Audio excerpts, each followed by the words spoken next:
दोस्तों आज हमारे साथ टीजीवी हिंदी वर्चुअल स्टूडियो में मेरे साथ जुड़ी हुई है मेगा परमर जी।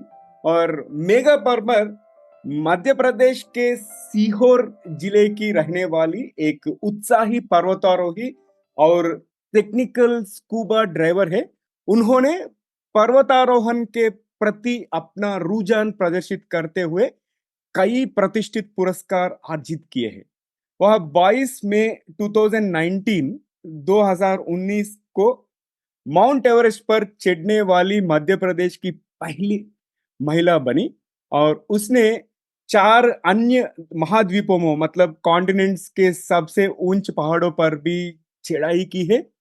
और उस मेगा ने बंगाल की खाड़ी मतलब बे ऑफ बंगाल पुडुचेरी में 27 मिनट में 145 की गहराई तक डाइव की है और लगातार तकनीकी स्कूबा डाइविंग की है और वो एक नया विश्व रिकॉर्ड भी बनाया है और इसे हासिल करने वाली वह दुनिया की पहली महिला बनी। वह डीडी मध्य प्रदेश जैसे टॉक शो और टेडेक्स दीक्षांत स्कूल जैसे अन्य डिजिटल प्लेटफॉर्म पर भी दिखाई दी है और 2019 से वह बेटी बचाओ बेटी पढ़ाओ अभियान के लिए मध्य प्रदेश की ब्रांड एम्बेसडर भी है। और आज का topic life lessons from mountaineering and scuba diving, पर्वतारोहण और स्क्यूबा डाइविंग से जीवन के सबक के बारे में हम उससे बात करने से पहले अपनी मेहमान मेघा जी के दिमाग में कुछ गुदगुदी करेंगे। तो मेघा जी, मैं एक यादृच्छिक शब्द का उल्लेख करूंगा और आपके दिमाग में जो आता है उसे साझा करना चाहिए, आप ज्यादा मत सोचना। आप तैयार हो तो पहला रैपिड फायर राउंड शुरू करते हैं। ओके, पहला शब्द है कि फ्यूचर, भविष्य। लॉटरी, बहुत सारे सपने। सपना, ड्रीम। फ्यूचर हम सपनों में देखते हैं एक्चुअली। हाँ। फ्यूचर को हम कैसे देखते हैं, हम इमेजिन कैसे करते हैं क्या होगा फ्यूचर। फ्यूचर को हम सपनों में इमेजिन करते हैं। सपने होते हैं हमारे ढेर सारे, कभी खुली आंखों से, कभी बंद आंखों से। और जो हम इमेजिन करते हैं उसको हम कहते हैं कि हमारा फ्यूचर है, ऐसा हमारा फ्यूचर होना चाहिए। बट वो एट द एंड वो होता है क्या, ड्रीम होता है। अच्छा, और नेक्स्ट वन इज प्रेरणा स्रोत मतलब रोल मॉडल। सेल्फ। आपको दुनिया की कोई चीज मोटिवेट नहीं कर सकती जब तक आप खुद के अंदर मोटिवेट नहीं हो। तो आप हमारे पास अभी बड़े बड़े लोगों की फोटोग्राफ्स है, किताबें हैं, हम सबके पास होते हैं। सबको पता है एडवर्ड लिंकन ने ऐसे पढ़ाई की थी, अटल बिहारी वाजपेयी जी, एपीजे अब्दुल कलाम ऐसे पॉलिटिशियन बन के ऐसे ऐसे काम किया। बट रियलिटी होता कब है, सेल्फ। जब सेल्फ के अंदर से मोटिवेशन आता है। और दूसरा शब्द है कि जिज्ञासा, क्यूरियोसिटी। वो हमेशा बनी रहनी चाहिए। मतलब मैं तो बहुत जिज्ञासु प्रवृत्ति की लड़की हूँ। जिज्ञासु मतलब कुछ क्या करना है, क्या होने वाला है, मतलब कुछ करना है, मतलब जिज्ञासा। नेक्स्ट, धन, मनी। मेरे लिए मेरा धन है एडवेंचर। मेरे सपने मैंने कितने कमा लिए, वो मेरा धन है। और मनी से गांधी जी बना। लाइफ, जिंदगी। पीस, चलनचित्र, मूवी। प्रेम, मूवी, विजय सेतुपति। साहसिक, adventure. It's ocean diving. Awesome. प्रेरणा, inspiration. Mountains. And last one is खुशी, happiness. It's mother father. Oh, super. और पहला रैपिड फायर राउंड में पार्टिसिपेट करने के लिए बहुत बहुत धन्यवाद। और दूसरा rapid fire round toward the end of the episode रहेगा, स्टे ट्यून्ड। और दोस्तों, टीजीवी हिंदी में आपका स्वागत है। टीजीवी हिंदी आपके बेहतर भविष्य के लिए। मैं हूं नवीन सामला, टीजीवी फाउंडर और चीफ होस्ट यानी संस्थापक और मुख्य मेजबान। और टीजीवी हिंदी के माध्यम से भी हम इस दुनिया को कुछ बेहतर बनाना चाहते हैं। हम महत्वपूर्ण बातें करते हैं जिससे कि आपके जीवन और करियर को कुछ बेहतर बना सके। और Megha ji, hearty welcome to TGV Hindi. TGV Hindi में आपका स्वागत है और हमारे इस सफर में जुड़ने के लिए बहुत बहुत धन्यवाद। कैसे हो आप? बहुत अच्छे, हैप्पी। सुपर। और हमारा कन्वर्सेशन शुरू करने से पहले मैं रोशनी गुप्ता को थैंक यू बोलना चाहता हूँ फॉर कनेक्टिंग अस। मैं रोशनी गुप्ता का इंटरव्यू पिछले हफ्ता किया था and she mentioned about you. मैं भी थैंक यू बोलना चाहूंगी, she is also very nice woman. आप उससे बहुत इंस्पायर हुई and I told ya let us invite Megha ji as well and finally we are having this conversation आज। मैं तो बहुत हैप्पी हूँ हम शुरू करते हैं आज का कॉन्वर्जेशन। तो मेघा जी, आपके जिंदगी की सफर में ऐसे कौन सी 3 चीजें जिसके वजह से आप आज इधर तक पहुंच सके? जिद जिद्दी, मैं बहुत जिद्दी हूँ, बहुत ज्यादा। हम्म। एंड सपोर्ट, मेरे साथ जो सपोर्ट, जैसे अभी आपने रोशनी जी का जिक्र किया, मुझे कोई भी मदद करता है तो वो सपोर्ट पर्सन को मैं कभी भूलती नहीं हूँ। मैं वाह। कोशिश करती हूँ कि मैं, हमारी लड़ाई हो जाए भले ही मेरी उससे, पर मैं हमेशा कोशिश करती हूँ कि मैं उसको कुछ अच्छा दूं। सो सेकंड चीज ये वाली है। थर्ड चीज ये है कि मैंने कभी किसी का बुरा नहीं कहा। मतलब एक बार मुंह से बोल सकती हूँ पर मन में कभी नहीं चाहती कि ऐसा हो जाए। तो हम्म। मैं कभी किसी का बुरा नहीं चाहती। तो ये तीनों चीजें हैं जो मुझे अभी तक आगे बढ़ा रही हैं। बुरा नहीं चाहती, आई think that is most important thing. और हम सपने भी किसी का बुरा नहीं चाहना। I think that's a great one. मैं और मुंह से बोल देती हूँ पर ऐसा करूंगी, ये करूंगी, वैसा करूंगी, पर मन में मेरा एक रत्ती सा फीलिंग नहीं आता कि मैं किसी का बुरा करूं। और और मेगा, आपके जिंदगी में सबसे मुश्किल सी कौन सी सीख मिली है आपको? ओके, सो मैं जब स्कूल कॉलेज में थी और मैंने मेरे पापा के पैसे चोरी किए थे और मैं वाटर पार्क गई थी और मैंने बहुत मार खाई थी, क्योंकि हमारे गांव में ऐसी चीजें अलाउ नहीं करते और तरह तरह की चीजों से जज करते कि आज तो लड़की यहाँ गई है, कल से पता नहीं कहाँ कहाँ जाएगी। और मुझको ऐसा लग रहा था कि मैंने पता नहीं जीवन का कौन सा पाप कर दिया है, मेरे लिए आज वाटर पार्क बड़ी कॉमन चीज है। वहीं से मेरे को जीवन की सबसे बड़ी सीख मिली थी जब मेरे फादर ने बोला था कि वाटर पार्क जाना बुराई नहीं है, बट तुम मुझको बता के जाते कि तुम कहाँ गई, तुम्हें सबको जवाब दे सकती थी। हर वो काम जो आपको आपको पेरेंट्स को बताने में शर्म आए, हर वो काम गलत है। तो जब भी आपको लगे गलत और सही काम की परिभाषा क्या है, तो वेरी इजी, जिस काम को आपको बताने में शर्म आए कि आप ये कर रहे हो तो वो काम गलत है। ठीक है। और मेघा जी, आप ये सबसे बड़ा लेसन। Nice nice. और आप क्योंकि माउंट मैं ना शारीरिक कष्ट झेल सकती हूँ, पहाड़ पे चढ़ने का ही था, पर उस समय इमोशनली कष्ट बहुत ज्यादा हुआ था। वो मुझसे झेला नहीं गया था, बहुत टफ था actually। ठीक है, हम वो माउंटेन चढ़ाई के बारे में बात करेंगे। आप माउंट एवरेस्ट पर उस पल को साझा कर सकते हैं जिसने आपको सबसे अधिक प्रभावित किया और आपकी पूरी यात्रा के दौरान प्रेरणा स्रोत के रूप में काम किया। So what inspired, which pivotal moment when you are climbing Mount Everest? तो हमारे शरीर में दो दिमाग काम करते हैं, एक बोलता है कि मत कर, बहुत थक गया, दूसरा दिमाग बोलता है अब आए हैं तो करके जाएंगे। पर हमारा दूसरा दिमाग बार बार जीतने की कोशिश करता है। जो कष्ट होता है ना, तो दूसरा दिमाग बार बार उस अच्छे दिमाग को बोलता है नहीं वापस चलो, वापस चलो। बट बहुत कठिन होता है जो आपके अच्छे मन को, जो आपको मोटिवेट करता है। तो जब मैंने डेड बॉडीज को पार किया था 7,900 मीटर के बाद, तो मुझको ऐसा लग रहा था कि इन क्लाइंबरों की जगह मैं भी तो रहूंगी। मतलब आज 25 साल बाद भी कोई मेरी डेड बॉडी दिखेगा तो वैसी की वैसी दिखेगी। हम लोग कैंपफोर जाते हैं जिसे डेथ जोन कहा जाता है, और उसके बाद समिट पुश आता है। तो 2018 में 700 मीटर रह जाना, फिर रीढ़ की हड्डी का टूटना एंड अगेन सक्सेसफुल सबमिट करना, मुझे हर वो मोमेंट बार बार रिपीट करता था कि मेरे को कंप्लीट करना है और वापस जिंदा घर जाना है। सो एक होता है ना, कंप्लीट करना है और वापस घर आना है। ये दो चीजें मेरे को बूस्ट अप करती रही थी मेरे, हमेशा मेरे माइंड में। सो मेरे को लगता है इसीलिए मैं सबमिट कर पाई, इसीलिए मैं जिंदा वापस घर आ पाई। Inspiring inspiring. और आप ये टेक्निकल स्कूबा डाइविंग में एक एक्स्ट्रॉर्डनरी फीट अचीव किए थे ना? लाइक वो या 27 मिनट वो 147 फीट डेप्थ के अंदर आपको कैसा लगा था? और आप मेंटली कैसे प्रिपेयर किया? आप saying that I have to do it. Hmm. It's too tough actually. Mountaineering से ज्यादा टफ डाइविंग है, बट हमारे इंडिया में एक्सप्लोर नहीं किया लोगों ने, तो वो लिख नहीं पाते, बता नहीं पाते कि कितना टफ है। पर आप इसको इजीली समझेंगे तो गाजी अटैक में आप देखोगे कि पनडुब्बी के कलपुर्जे निकल जाते हैं।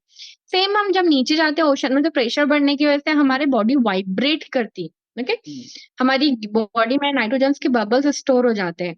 हम अच्छा। तेजी से यदि ऊपर आ जाएंगे, लंग्स और एक्सपेंडेशन की वजह से फट जाएगा, हमें डीसीएस हो जाएगा, मरीन लाइफ हमारे पास हो जाएगी। तो हम वहां, एक स्कॉर्पियन फिश होती है, उसको टच कर लिया तो सो हथौड़े की तरह आपको ऐसा लगेगा कि कोई मारा है। इसीलिए क्लाइंबर, सॉरी डाइवर की अधिकतर ओशन में डेथ हो जाती है।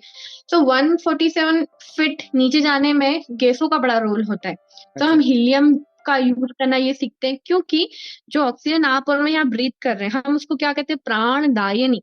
हम्म। बट हम 6 मीटर ओशन में चलाएंगे तो ये सबसे विषैली गैस होती है, अच्छा। ऑक्सीजन टॉक्सिसिटी बोलते हैं, सबसे जहरीली। तो ऑक्सीजन और नाइट्रोजन का मिक्सचर जो होता है वो आपको शराबी की तरह दिमाग घुमाता है, जिसको बोलते हैं नाइट्रॉक्स।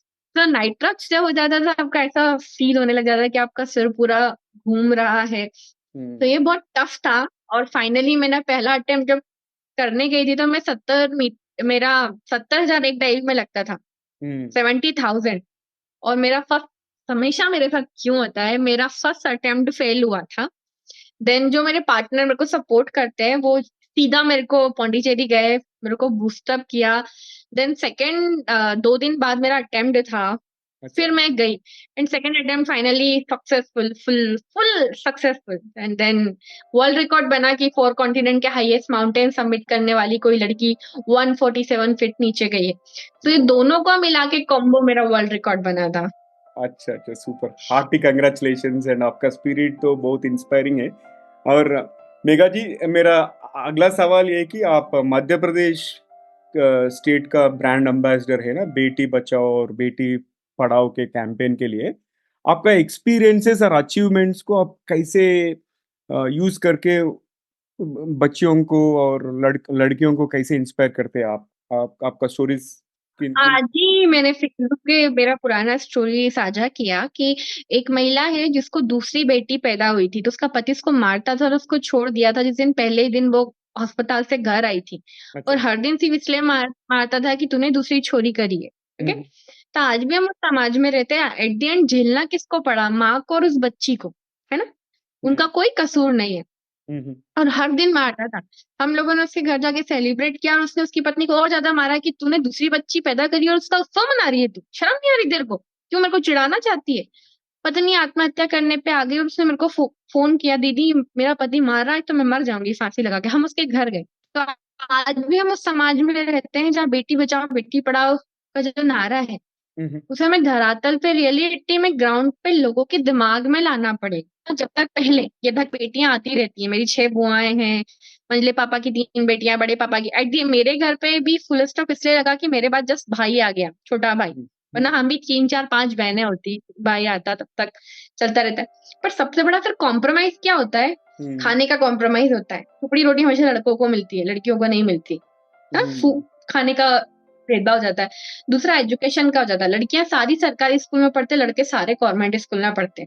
लड़कों को बहुत अच्छी एजुकेशन दी जाती है, लड़कियों को बीए बीकॉम कोई से कॉलेज कर लिया जाएगा। 12वीं भी एटलीस्ट इसलिए पास कराई जाती है कि सम्मेलन होते हैं बड़े बड़े सरकारी और जाति के, उनको मार्कशीट काम आती है कि लड़की 18 साल की हो गई, बालिग है। ओके। तो इतना जरूरत है अवेयरनेस का कि पूछो मत। मैं बोलती हूँ कि मेरा पापा गांव के लाइलॉन के जूते पहनते, उनकी इतनी अच्छी सोच नहीं होती तो मैं खुद आगे नहीं बढ़ पाती। उन्होंने मुझको कहा था कि बेटा मैं थारे रेलवे स्टेशन भी नहीं छोड़ने जा पाऊंगा, क्योंकि हमारे यहाँ गाँव में गाय रखी जाती है। गाय को यदि सालों साल एक ही व्यक्ति दूध निकालता है तो फिर वो उसी के हाथ से दूध देती है, वरना वो दूध नहीं देती है तो लॉस हो जाता है। तो मेरे फादर कभी भी सुबह और शाम को कहीं नहीं जाते, शाम को 5 बजे वो आ ही जाते हैं। ट्रेन हमेशा शाम को थी, तो वो मुझको बोलते थे कि मैं तेरे पे भरोसा कर रहा हूँ बेटी, मेरी बेटी है, सब कुछ है, पर मैं तेरे को रेलवे स्टेशन भी छोड़ने नहीं जा सकता। जीवन में कभी वो मेरे को रेलवे स्टेशन छोड़ने नहीं गए ना लेने गए, पर वो मेरे को बोलते थे कि दुनिया घूमना, सब कुछ करना, वापस घर आ जाना। तो हमारे आसपास बहुत तरह के माहौल है और लड़कियों के लिए काम करना बहुत जरूरी है। उनका जन्म का उत्सव मनाना, उनके मासिक धर्म का अवेयरनेस होना, उन लोगों को ब्लैकमेलिंग से बचाने के लिए पहला कदम ही सुरक्षा बनाना, उनको उनके पैरों पे पैसा पैसा नहीं होता, डिसीजन पावर होता है। उनको सेल्फ डिपेंड बनाना, कुछ भी करो पर पैसा थोड़े कमाओ। 10 रुपए के लिए आपको पिता पुत्र पति पे निर्भर रहना पड़े, बहुत कठिन होता है। गांव में 200 रुपए कोई नहीं देते हैं तो बहुत कठिन होता है। थर्ड है कि लाइफ इंश्योरेंस की जब बात आती है, पति है या पुरुष हमेशा अपने बच्चे और खुद का कर लेता है, पर बीमारियां अधिकतर महिलाओं को लगती है। जब वो अस्पताल पहुंचती है तो वो कहती है भगवान मेरे को मार डाल वरना मेरा घर पक जाएगा। क्या है ये। सो आपका कोई लाइफ इंश्योरेंस करे ना करे, हेल्थ इंश्योरेंस कोई करे ना करे, खुद कराओ। एटलीस्ट खुद को मरने के लिए दुआ मत मांगो भगवान को कि मेरा घर बिक जाएगा। तो ये सब इश्यूज है जिन पे मैं काम करती हूँ, और ये सब मैं इसलिए कर पाती हूँ क्योंकि मैंने देखा है बहुत करीब से।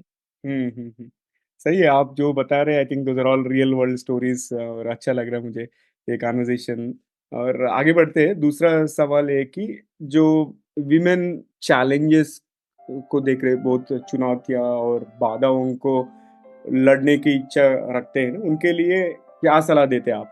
मैं कहती हूँ चैलेंजेस महिलाओं को ज़्यादा फेस करने पड़ेंगे, इट्स नेचुरल, क्योंकि मैं खुद जब माउंटेनियरिंग करती थी, तो पीरियड्स यहाँ 5 दिन के लिए आते हैं, मैं 2 महीने कंटिन्यू आते हैं।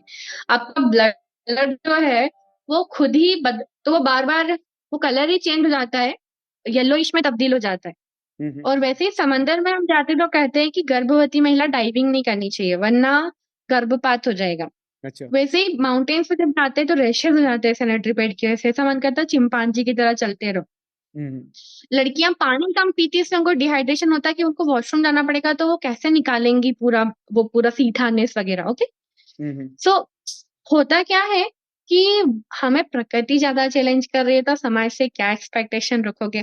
तो कोई आशा ही मत करो और ये सोच के चलो कि आपको चैलेंजेस ज़्यादा आने ही हैं, ठीक हुँ, है? अब आता है स्पेस, रिमोट कंट्रोल मत बनो कभी भी। मैं खुद अपनी पॉलिटिकल जर्नी इसलिए स्टार्ट करी क्योंकि मैं महिलाओं की मदद करने की कोशिश करती थी और कोई सुनता नहीं था।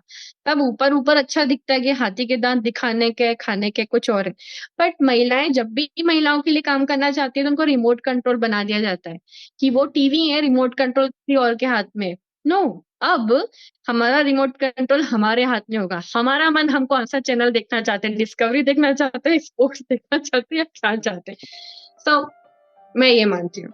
अच्छा। चैलेंजेस हैं। हुँ, ठीक है। और ये माउंटेनियरिंग और स्क्यूबा डाइविंग में आपकी यात्रा ने व्यक्तिगत विकास और लचीलेपन, रेज़िलियंस बोलते हैं ना, पर आपके दृष्टिकोण का कैसे प्रभावित किया है? आपका माइंडसेट कुछ शिफ्ट हुआ क्या वो करने के बाद?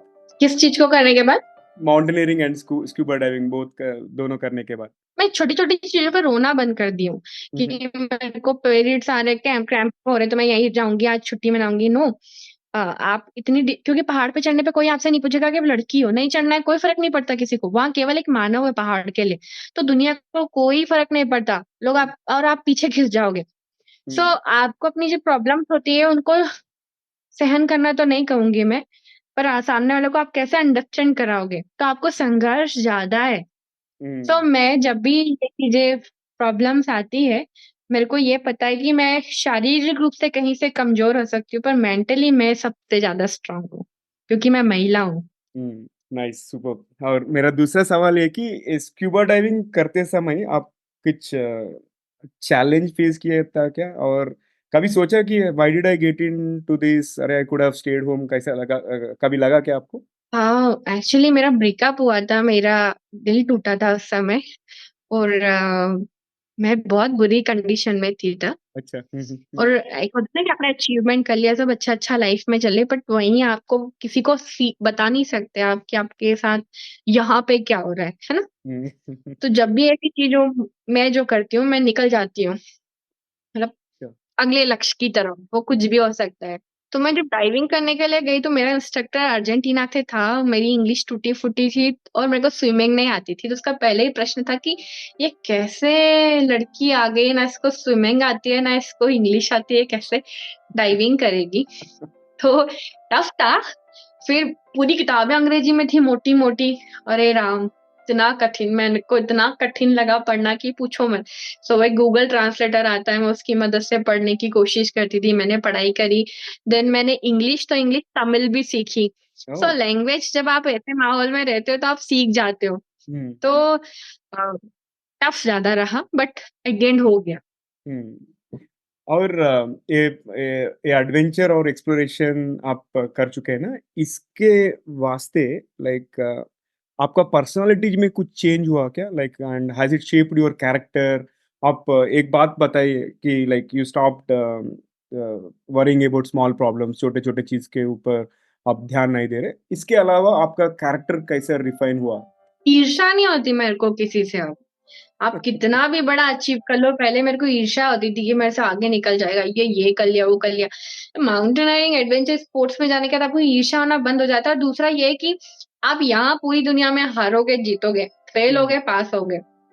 एडवेंचर स्पोर्ट्स में आप ज़िंदा रहोगे या मर जाओगे। तो म मौत आपको बहुत कुछ सिखा देती है कि कहाँ किस तरह की चीज़ों में लगे हुए हैं, क्या है? और जज करना, एक्चुअली मैंने डाइविंग के बाद क्योंकि बहुत 20 केजी वेट गेन हो गया था मेरा, अच्छा। सो मैं अपने आप को फेस नहीं कर पा रही थी दर्पण में हुँ, हुँ। और मैंने तुरंत वेट लूज़ करना चाहा, स्ट्रेच मार्क्स होने लगे। जब आप अपने आप स्लोली सब कुछ तो दुनिया आपको एक्सेप्ट नहीं करेगी। तो ये सब चीजें मेरे को कैसे आई, एडवेंचर मतलब नेचर, हम्म, तो एडवेंचर स्पोर्ट्स की जगह नेचर के पास जब गई तो ये सब खुद के अंदर परिवर्तन आया। अच्छा, नाइस। अब तो बहुत ओपन एंडेड कॉन्वर्जेशन और ओपन हार्टेड कॉन्वर्जेशन कर रहे, मुझे बहुत अच्छा लग रहा है ये डिस्कशन। और दूसरा rapid fire round kick off आप करने का कौन सी समय भाषा भी बोलते हैं? कन्नड़ मतलब तेलुगु बोलते हैं, मलयालम बोलते हैं, कौन सी भाषा और बोलते हैं आप? मैं तेलुगु कन्नड़ा बोलता हूँ। बोलते हैं? तेलुगु तेलुगु बोलता हूँ मैं। ओह, ओ वाओ, ओ वाओ। मेरे बहुत सारे तेलुगु हीरोज फेवरेट है। अच्छा, उसके बारे में बात करेंगे अभी। मैं सेकंड रैपिड फायर राउंड शुरू करना चाहता हूँ, तैयार है क्या? ओके। यदि आप, हाँ, पहला सवाल ये कि यदि आपके पास कहीं भी एक विशाल बिलबोर्ड हो सकता है जिस पर कुछ भी हो, तो वह क्या कहेगा, क्या लिखते हैं आप? एक बड़ा बिलबोर्ड है तो आपके पास बिलबोर्ड बोले तो सम, क्या बोलते हैं उसको, एक बिग होर्डिंग बोलते हैं ना, बड़ा होर्डिंग, होर्डिंग होर्डिंग। ओके, हम्म। Hoarding, okay okay. हाँ। तो सर्वधर्म प्रार्थना स्थल लिखूंगी मैं, पहली चीज। हम्म। ओके। दूसरा हम्म। भी मैं लिखूंगी हम्म। कि जीवन में केवल शांति चाहिए हम्म। और तृप्ति चाहिए। पूरे जीवन में कुछ नहीं चाहिए, हमको पीस चाहिए और तृप्ति चाहिए। कितना ही बुझाएगा, यदि हम तृप्त नहीं होते हम बेचैन है। और थर्ड चीज ये है कि कोई भी चीज झगड़ा खत्म ही नहीं हो सकता, या तो फिर कालो गोरों के साथ होगा, और धर्म का धर्म जाति का होगा, क्षेत्र का होगा, भाषा का होगा। तो एट द एंड ये सर्कल है, ये कभी खत्म हो ही नहीं सकता। तो ये ब्लैक एंड व्हाइट है। तो हम्म। इन चीजों को समझना होगा, इन तीन चीजों में पूरी दुनिया आपस में लगी हुई है। और वसुदेव कुटुंबकम, ये संपूर्ण संसार एट द एंड हमारा घर है। नाइस। और दूसरा सवाल, अगर आपको कभी कोई कार्टून कैरेक्टर बनना पड़े तो आप क्या बनना पसंद करोगे? शिनचैन। नॉटी चिंचैन। ओके। अगर आपको एक दिन के लिए नियंता बन के ऐसा नियम बनाने का मौका मिले जिसे सभी को मानना होगा, तो आप क्या नियम बनाओगे? नियम? नियम, rule, as a dictator. As a dictator, ya. कुछ भी तुम्हारा नहीं है। Okay, that will be your तो मैसेज। हम वो संभालने के चक्कर, ये मेरा है, ये मेरा है, ये मेरा है के चक्कर में सारी लड़ाइयाँ एक साथ शुरू हो जाती है। अच्छा। उसको पता होगा कि मैं कमा भी लूंगा, कभी भी छीन सकता है, तो वो उस चीज में नहीं आएगा। फिर वो सोचेगा मेरा बेटा, इसको सिक्योर करूँ, पता है इसको कभी भी छीन लिया जाएगा। तो उसको ये पता होना चाहिए कुछ भी तुम्हारा नहीं है, कभी भी कुछ भी हो सकता है। अच्छा, अब आ गया फिल्म वाला क्वेश्चन। अगर आपको किसी फिल्म के रीमेक में हीरो या हीरोइन बनने का मौका मिले, तो आप कौन सी फिल्म करना चाहोगे और कौन से कैरेक्टर चूज करेंगे? Okay okay okay okay. So मुझे विजय सेतुपति का वो पिक्चर था ना जिसमें वो होती है 6ix9ine, शायद अच्छा, 96। 96। ओके। तो इंटरेस्टिंग। मेरे को ऐसा ही व्यक्ति चाहिए कि एकदम वो होता ना कि मतलब, और मेरा फेवरेट हीरो विजय सेतुपति, तो मैं चाहूंगी कि उसके सामने मैं हीरोइन बन के आऊं। And all the best. आपको चांस है, because you can use your influence to meet him.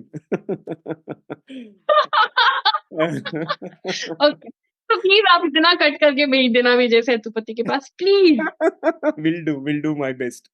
और दूसरा सवाल है एक्चुअली कि मुझे अपने हीरो इसलिए पसंद है कि सारे हीरो इतने बनावटी होते हैं कि वो नेचुरल लगते ही नहीं है। विजय सेतुपति का आप देखोगे कि कहीं से भी कोई से भी हमारे रोड के बगल का व्यक्ति घूम रहा है, ऐसा लगता है ये हीरो है। और हाँ। क्या तो नेचुरल चीज आती है।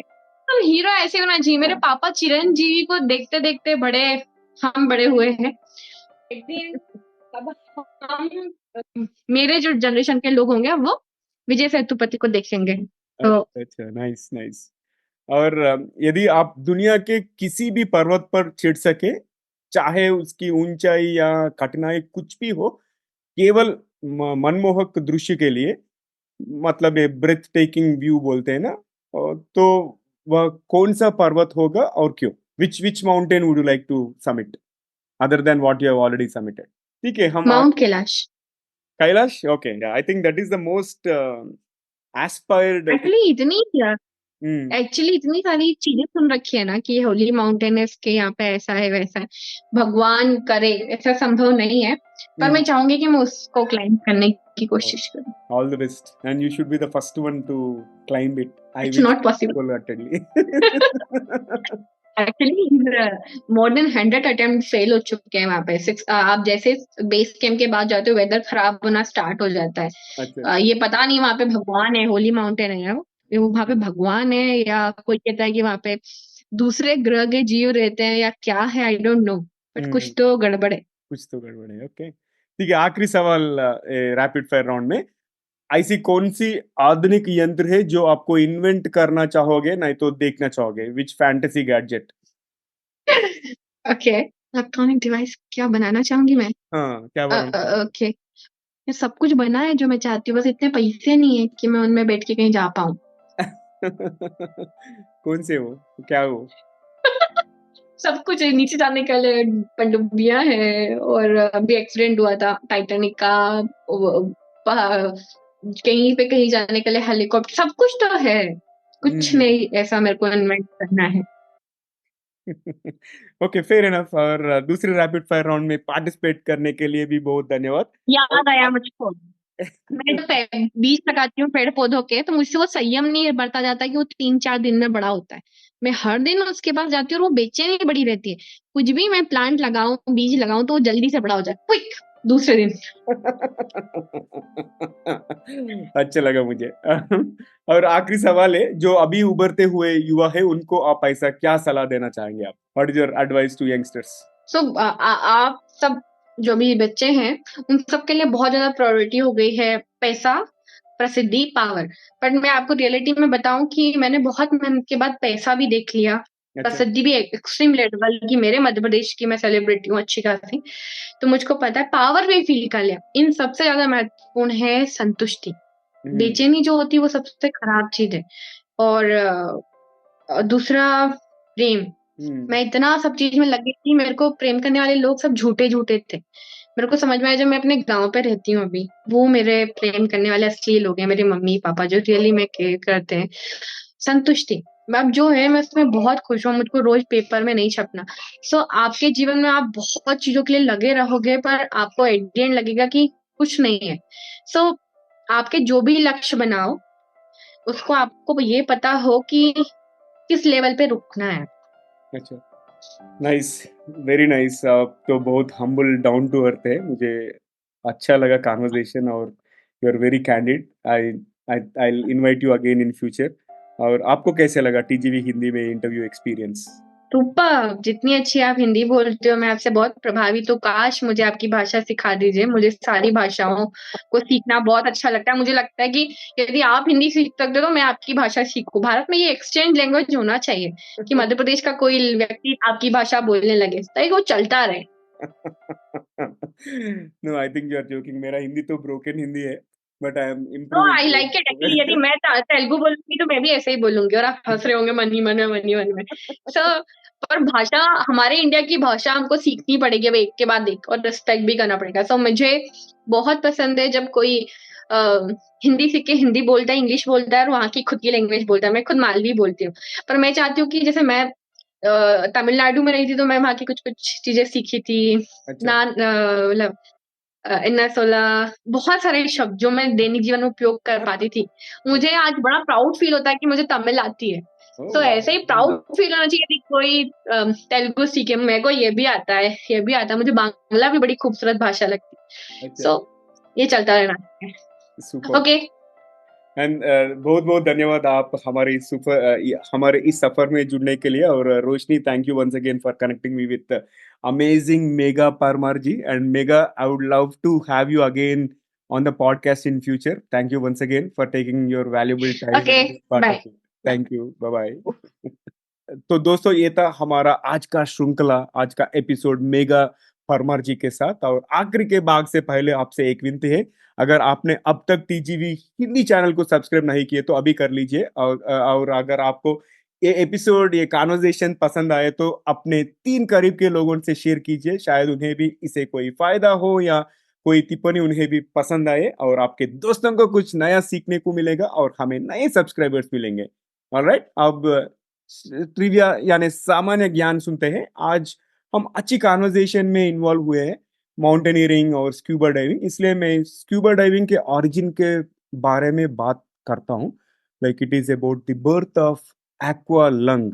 आज स्क्यूबा डाइविंग की उत्पत्ति का पता 1943 में जैक्स कोस्टो एंड एमिल गगनन द्वारा एक्वालंग के आविष्कार से लगाया जा सकता है। और एक्वालंग पहला व्यावसायिक रूप से सफल ओपन सर्किट स्क्यूबा डाइविंग उपकरण था और जिसने अनुमति दी थी गोताखोर अधिक स्वतंत्रता और स्वायत्तता के साथ पानी के नीचे के वातावरण को पता लगा सकते थे।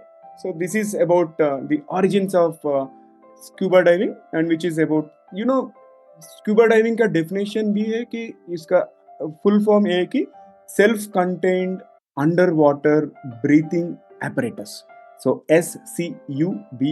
So that's all about the trivia from my side. और अगर आपको कुछ और less known facts scuba diving के बारे में पता है तो मुझे बताइए।